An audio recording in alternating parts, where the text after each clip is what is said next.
ചെറുതാ, ഞങ്ങൾ അത്ര വലിയൊരു ഏജുള്ള ആളൊന്നും അല്ലല്ലോ ഞാൻ. അപ്പൊ കുട്ടിക്കാലം മുതല് സുധീഷ് അദ്ദേഹത്തിന്റെ സിനിമയും മാമുക്കോയ അങ്കിളുടെ സിനിമയൊക്കെ നമ്മൾ കാണുന്നുണ്ട്. അപ്പം ആ ഒരു ആരാധനയുണ്ട്.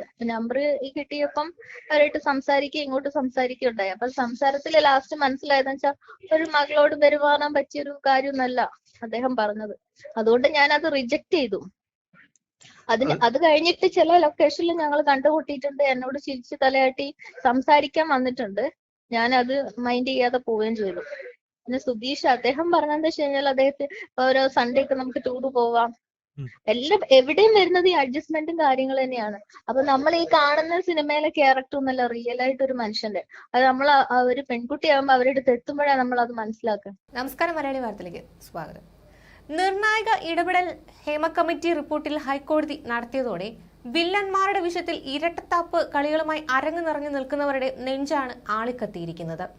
ചിലരുടെയൊക്കെ മുഖംമൂടികൾ അഴിച്ചെടുത്തെറിയാൻ ഹേമ കമ്മിറ്റി റിപ്പോർട്ടിന് കഴിഞ്ഞു.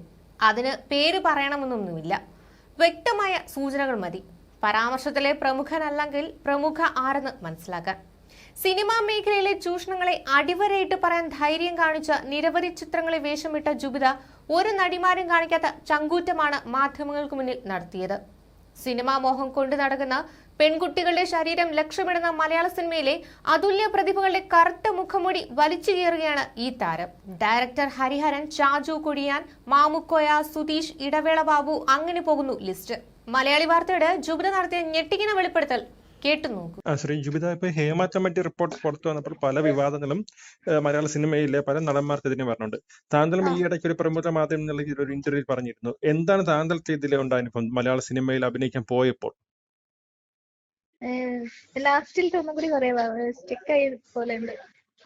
താങ്കൾ മലയാള സിനിമയിൽ അഭിനയിക്കാൻ പോയപ്പോൾ താങ്കൾക്കുണ്ട ദുരനുഭവം എന്താണ്?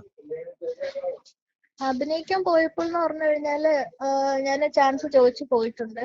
അപ്പം എനിക്ക് ചാൻസ് കിട്ടി. പക്ഷെ കിട്ടിക്കഴിഞ്ഞാലും അത് അവര് തുടക്കം മുതലേ പറയുന്നത് ചെറുതായിട്ട് ഒന്ന് അഡ്ജസ്റ്റ്മെന്റിന് തയ്യാറാവണം എന്നുള്ളതാണ്. അപ്പൊ ഒരുപാട് പേരും പ്രസിദ്ധിയും ഒരുപാട് സിനിമയും കിട്ടുമ്പോൾ അവർ ഓഫർ ചെയ്യും. അപ്പം എനിക്ക് പറ്റാത്തതുകൊണ്ട് ഞാൻ അത് റിജക്ട് ചെയ്തു. താങ്കൾ പല നടന്മാരും പേര് പറഞ്ഞിട്ടുണ്ട്. 2018 സംഭവം പറഞ്ഞു, ഇടവേള ബാബു താങ്കൾക്കെതിരെ ഇങ്ങനെ ഒരു മോശ പരാമർശം നടത്തിയത് എന്താണത്? അത് 2018 എനിക്ക് അവരെ നമ്പർ കിട്ടിയിട്ടുണ്ടായിരുന്നു. ആ സമയത്ത് ഞാൻ വിളിച്ചിട്ട് അങ്ങനെ ചോദിച്ചു, എനിക്ക് അമ്മ സംഘടനയിൽ ചേരാൻ ആഗ്രഹമുണ്ട്, ഞാൻ ചെറുതായിട്ട് കുറച്ച് സിനിമയിൽ അഭിനയിച്ചിട്ടുണ്ട്, എനിക്ക് ചാൻസ് ആഗ്രഹിക്കുന്ന ഒരാളാണെന്ന് എന്റെ ഒരു കാര്യം പറഞ്ഞു. ഞാൻ അങ്ങനെ കുറച്ച് സ്ക്രിപ്റ്റ് ഒക്കെ എഴുതുന്നതാണ്.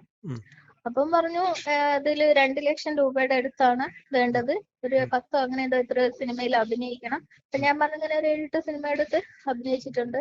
പിന്നെ അവർ അഡ്ജസ്റ്റ്മെന്റിന്റെ കാര്യമാണ് പറഞ്ഞത്. അപ്പൊ ഞാൻ പറഞ്ഞു എനിക്ക് അങ്ങനത്തെ അഡ്ജസ്റ്റ്മെന്റ് കാര്യങ്ങളൊന്നും പറ്റൂല, അല്ലാതെ എനിക്ക് എന്തെങ്കിലും വേഷങ്ങൾ തരാൻ പറ്റുമോ എന്നുള്ളത് ഞാൻ ചോദിച്ചു. അപ്പൊ അവര് പറയുന്നതിൽ എനിക്ക് വ്യക്തമായത് അഡ്ജസ്റ്റ്മെന്റ് ഉണ്ടെങ്കിൽ ക്യാഷോ പ്രശ്നങ്ങളൊന്നുമില്ല, അവര് നമുക്ക് ചാൻസും തരും, എല്ലാം ഓക്കെയാണ്. ഇടവേള ബാബു 2 ലക്ഷം രൂപത്തിന്റെ ആവശ്യമില്ല എന്നാണ് പറയുന്നത് അഡ്ജസ്റ്റ്മെന്റ് ചെയ്താൽ. അതെ, പിന്നെ നമ്മൾ എല്ലാം ഓക്കെ ആണെന്നുണ്ടെങ്കിൽ അവർക്ക് പ്രശ്നമില്ല.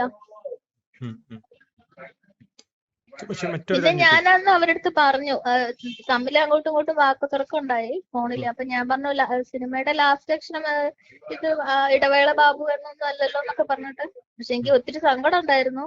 എന്ന് വെച്ചാല് അത്രയും ഒരു തലപ്പത്തിരിക്കുന്ന ആള് അങ്ങനെ ഒരു ഇത് സംഭവിച്ചു. അപ്പം എന്നെ പോലെ ഒരാളോട് പറയുമ്പോ എത്ര ആളോട് പറയുന്നുണ്ടാവും. അതുപോലെ മറ്റൊരു കാര്യം, മലയാള സിനിമയിൽ ഒരുപാട് അപവാദങ്ങൾ കേട്ടിട്ടുണ്ട് പല നടന്മാരെ പേര്. പക്ഷെ താങ്കളുടെ ഇന്റർവ്യൂവിൽ, പ്രമുഖ മാധ്യമം നടത്തിയ ഇന്റർവ്യൂവിൽ താങ്കൾ നമ്മൾ ആരും കേൾക്കാത്ത പേര്, ഞെട്ടിക്കുന്ന പേരാണ് ശ്രീ അന്തരിച്ച മാമുക്കോയുടെ പേരും യുവനടൻ സുധീഷിന്റെ പേരും. അതെന്താണ് അനുഭവം? വളരെ വ്യക്തമായിട്ട് ഞാൻ പറഞ്ഞത് വളരെ പരമാർത്ഥമായ സത്യമായ ഒരു കാര്യം തന്നെയാണ്. കാറ്റും മഴയും എന്ന് പറഞ്ഞ ഒരു സിനിമയുടെ ലൊക്കേഷനിലാണ് ഞാൻ കാണുന്നത്. ആ സിനിമയിൽ ഞാൻ ഒരു ചെറിയൊരു ക്യാരക്ടർ ചെയ്തിട്ടുണ്ടായിരുന്നു.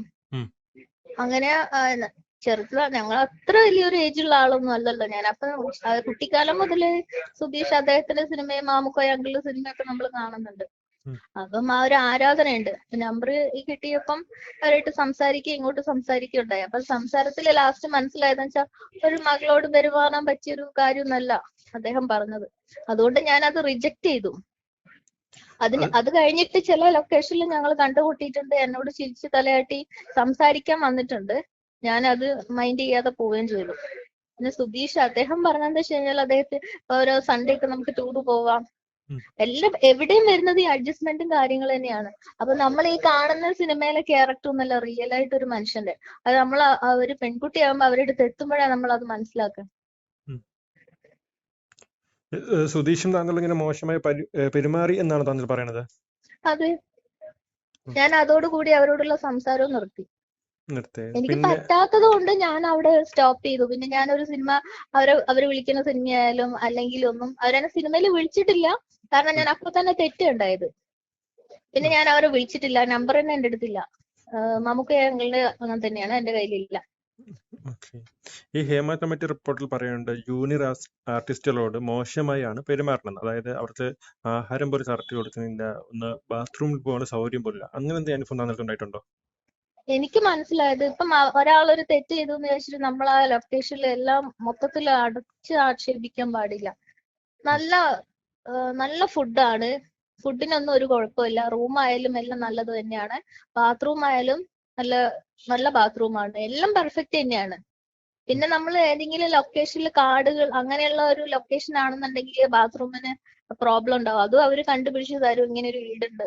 അല്ലെങ്കിൽ അതിനവിടെ സൗകര്യം വടിയൊക്കെ കുത്തി വെച്ച് സാരിയൊക്കെ മറിച്ച് അതിനുള്ള സൗകര്യങ്ങൾ അവർ ചെയ്തു തരും. ഞാൻ മനസ്സിലാക്കിയ കാര്യം അത്.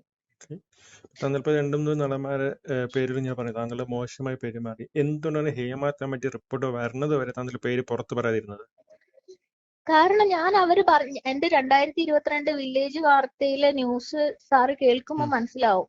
ഞാൻ അതിൽ പേര് വ്യക്തമാക്കിയിട്ടുമില്ല. ഞാൻ പറയുന്നുണ്ട് എനിക്ക് അതൊന്നും പറയേണ്ട ആവശ്യമില്ല, ഞാനത് അതിന് നിൽക്കാത്തതുകൊണ്ട് എനിക്കത് പറയേണ്ട ആവശ്യമില്ലാന്ന്.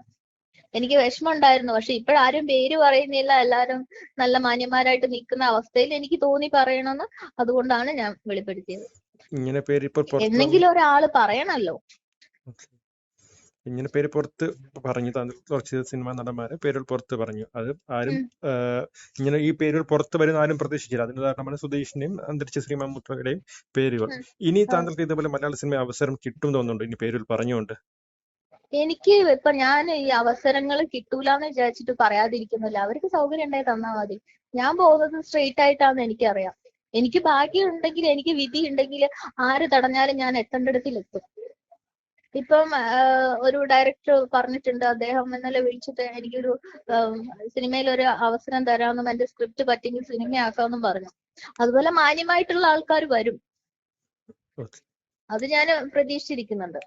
ഇപ്പം എനിക്ക് 2014 കണ്ണാടി ടാക്കീസ് തൊട്ടിട്ട് ശ്രീനിവാസൻ സാറെ അറിയാം, ഞാൻ സംസാരിക്കാറുണ്ട്. അദ്ദേഹം ഒരു തെറ്റായിട്ടൊരു സംസാരം മൊമെന്റ് ഒന്നും ഉണ്ടായിട്ടില്ല. എനിക്ക് 30,000 രൂപ വരെ അദ്ദേഹം സഹായിച്ചിട്ടുണ്ട്. തിരിച്ചു കൊടുക്കാൻ വിളിച്ചപ്പോഴും അദ്ദേഹം വാങ്ങിച്ചിട്ടുമില്ല, ഫോൺ എടുത്തതുമില്ല. പിന്നീട് ഞാൻ സംസാരിച്ചിട്ടുണ്ട്. പിന്നെ അതുപോലെ തന്നെ എനിക്ക് 2018 തന്നെയാണ് വിനയൻ സാറിന്റെ നമ്പർ കിട്ടിയത്. ഞാൻ അദ്ദേഹത്തോട് സംസാരിക്കാറുണ്ട്, വാട്സാപ്പിലൊക്കെ എത്രയോ ഞാൻ സംസാരിച്ചിട്ടുണ്ട്. സാർ എപ്പോഴെങ്കിലും ഒരു റീപ്ലൈ തരുള്ളൂ. പക്ഷെ ഞാൻ മനസ്സിലാക്കുന്ന ഒരു നട്ടലുള്ള രാജകുമാരൻ ഞാൻ എന്റെ മനസ്സിൽ എപ്പോഴും ഞാൻ വിചാരിക്കുക. സാറ് അത്രയും നല്ലൊരു മനുഷ്യനാണ്. ശ്രീനി സാറും അതുപോലെ തന്നെയാണ്. നല്ലവരുണ്ട്, ഇല്ലെന്നല്ല. എന്നോട് എങ്ങനെ പെരുമാറുന്നോ അത് മാത്രമേ എനിക്കറിയാം. എനിക്കിപ്പം വിനയൻ സാറ് സിനിമയിൽ ചാൻസ് തന്നിട്ടല്ല ഞാൻ അദ്ദേഹത്തെ പറ്റിയിട്ട് നല്ലത് പറയുന്നേ, സത്യമായ കാര്യമാണ് പറയുന്നേ. പിന്നെ ആക്ടർ ബാലേട്ടനെ എനിക്കറിയാം, ഞാൻ വിളിച്ച് സംസാരിച്ചിട്ടുണ്ട്. എനിക്ക് വലിയ ഇഷ്ടമായിരുന്നു. അദ്ദേഹം എനിക്ക് ഓഫർ തന്നിട്ടുണ്ട് അവിടെ അസിസ്റ്റന്റ് ആയിട്ട് നിൽക്കാനൊക്കെ. ഞാൻ പോയിട്ടില്ല. പക്ഷെ അദ്ദേഹം എന്നോട് തെറ്റായിട്ടൊന്നും സംസാരിച്ചിട്ടില്ല. സംസാരിക്കാനുള്ള എത്രയോ സാഹചര്യങ്ങൾ ഉണ്ടായിട്ടുണ്ട്. ഫോണിൽ സംസാരിച്ച് ഞാൻ വിളിച്ചിട്ടുണ്ട്. അപ്പൊ നല്ലവരും ഉണ്ട്. നമ്മളോട് എങ്ങനെയാണോ പെരുമാറുന്നത്, അപ്പൊ പറ്റിയില്ലേ നമുക്ക് അവിടെ കട്ട് ചെയ്യാം. ഈ പറഞ്ഞ ആളുകളൊന്നും എനിക്കൊന്നും തന്നിട്ടില്ല, ഒരു ചാൻസ് തന്നിട്ടില്ല. മനസ്സിലായില്ലേ? എനിക്ക് അതുകൊണ്ട് ഞാൻ തന്നവർക്ക് തന്നു എന്ന് പറഞ്ഞിട്ട് അവരെ പൊക്കിപ്പറിയോ ഒന്നുമല്ല, ഞാൻ സത്യാവസ്ഥയാണ് പറയുന്നത്.